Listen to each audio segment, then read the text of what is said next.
আমাদের পৃথিবীর 70% পানি, কিন্তু মিঠা পানির পৃথিবীর মাত্র 3%, আর 3/2 জমাট বাঁধা বরফ অবস্থায় রয়েছে। মিঠা পানি অর্থাৎ যে পানি আমরা পান করি, দৈনন্দিন কাজে ব্যবহার করি ও ফসল ফলাতে ব্যবহার করি, সেই মিঠা পানি অবিশ্বাস্যভাবে বিরল। তাহলে বিশাল এই সমুদ্রের লবণাক্ত পানি যদি মিঠা পানিতে পরিণত করা যেত তাহলে কতই না ভালো হতো। কিন্তু আসলেই কি তাই? সমুদ্রের পানি কেনই বা এমন লবণাক্ত?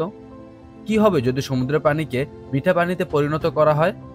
সমুদ্রের পানি লবণাক্ত হবার পিছনের সকল অজানা তথ্য নিয়ে সাজানো হয়েছে রহস্যের দরজার আজকের পর্ব। আপনি জেনে অবাক হবেন, আমাদের পৃথিবীর সমুদ্রগুলোতে লবণের পরিমাণ এত যে তা জড়ো করলে 40 তলা বিল্ডিং এর সমান উঁচু লবণের স্তর তৈরি করা যাবে, এবং কি এই সকল লবণগুলো দিয়ে পুরো পৃথিবী পৃষ্ঠকে ঢেকে ফেলা সম্ভব। বিজ্ঞানীদের মতে প্রায় 4000 কোটি বছর আগে পৃথিবীর উপরিভাগ একদম ঠান্ডা হয়ে গিয়েছিল এবং তার সাথে সকল বাষ্প পরিণত হয় তরলে। তখন সাগরের পানি ছিল মিঠা পানি, কিন্তু বৃষ্টির সময় বাতাসের কার্বন ডাই অক্সাইড পানির সাথে মিশে পানিকে কিছুটা অ্যাসিডিক বানিয়ে দেয়, আর বৃষ্টির ওই অ্যাসিডযুক্ত পানি কোনো পাথরের উপর পড়লে তা কিছুটা ক্ষয় হয়ে সমুদ্র বা অন্যান্য পানিতে মিলিত হয়। শুধুমাত্র বৃষ্টির ওই অ্যাসিডিক যুক্ত পানিই নয়, আগ্নেয়গিরির উত্তপ্ত লাভা বাষ্প হয়ে তরল মেঘমায় রূপান্তরিত হয়ে পানিতে পতিত হয়। ক্ষয়প্রাপ্ত পাথর এবং মেঘমায় থাকা magnesium, calcium, potassium, chlorine, sodium সহ আরও ইত্যাদি পদার্থ, যেগুলো বিভিন্ন প্রকার লবণের মূল উপাদান। আর এই সকল পদার্থ ধীরে ধীরে সমুদ্রের পানিতে মিশে প্রায় 4000 কোটি বছর পর সমুদ্রের মিঠা পানি হয়ে যায় লোনা পানি।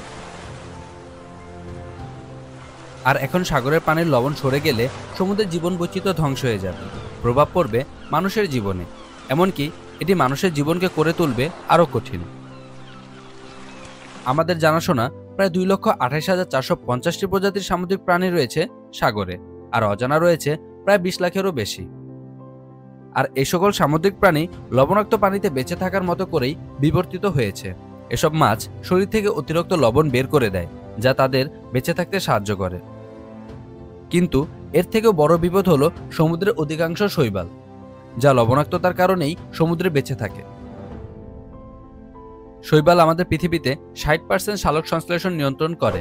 সুতরাং সালোক সংশ্লেষণ ছাড়া অক্সিজেনের মাত্রা হ্রাস পাবে এবং কার্বন ডাই অক্সাইডের মাত্রা বেড়ে যাবে। আর এই কার্বন ডাই অক্সাইডের মাত্রা বেড়ে যাওয়ার ফলে গ্রিনহাউসের প্রতিক্রিয়াকে অতি মাত্রায় বাড়িয়ে দেবে, যার কারণে পৃথিবীর কিছু কিছু স্থানে তীব্র গরম পড়বে, আর তখন সমুদ্র এই গরম পানিগুলোকে সমানভাবে বণ্টন করতে পারবে না, যার ফলে নিরক্ষরেখায় অবস্থিত অঞ্চলগুলোতে খুব ভয়াবহ প্রভাব পড়বে। গরম পানি বেশি পরিমাণ লবণ পরিবহন করে, যার ফলে এটি ঠান্ডা পানির নিচে থাকে। এই গরম পানিকে পরিচালন স্রোত উত্তরের দিকে নিয়ে যায়, কারণ উত্তরে পানির ঘনত্ব কম, এবং একই সাথে দক্ষিণ দিকে পানির সংকট সৃষ্টি হয়, যার ফলে উত্তরের ঠান্ডা পানি এসে দক্ষিণের গরম এলাকাগুলোকে ঠান্ডা করে। উত্তরে যে গরম পানি চলে গিয়েছিল তা উত্তরের ঠান্ডা আবহাওয়ায় বরফে পরিণত হয়, আর দক্ষিণ দিক থেকে পুনরায় পানি আসার সুযোগ করে দেয়।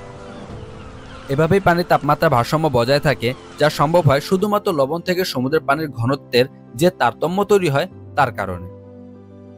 এই তারতম্যের প্রক্রিয়া ভেঙে পড়লে নিরক্ষরেখাকে কেন্দ্র করে হারিকেন, সুনামি ইত্যাদি সৃষ্টি হবে। সম্পূর্ণ পরিবর্তন হয়ে যাবে আমাদের আবহাওয়া। সালোক সংশ্লেষণ ব্যাপকভাবে হ্রাসের ফলে কমে যাবে ফসল।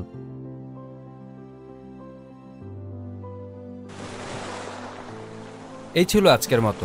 দেখা হবে রহস্য দরজার পরবর্তী ভিডিওতে আবার কোনো অজানা রহস্য উদ্ঘাটনে। সে পর্যন্ত ভালো থাকবেন, সুস্থ থাকবেন, আর রহস্য দরজার সাথেই থাকবেন। ধন্যবাদ।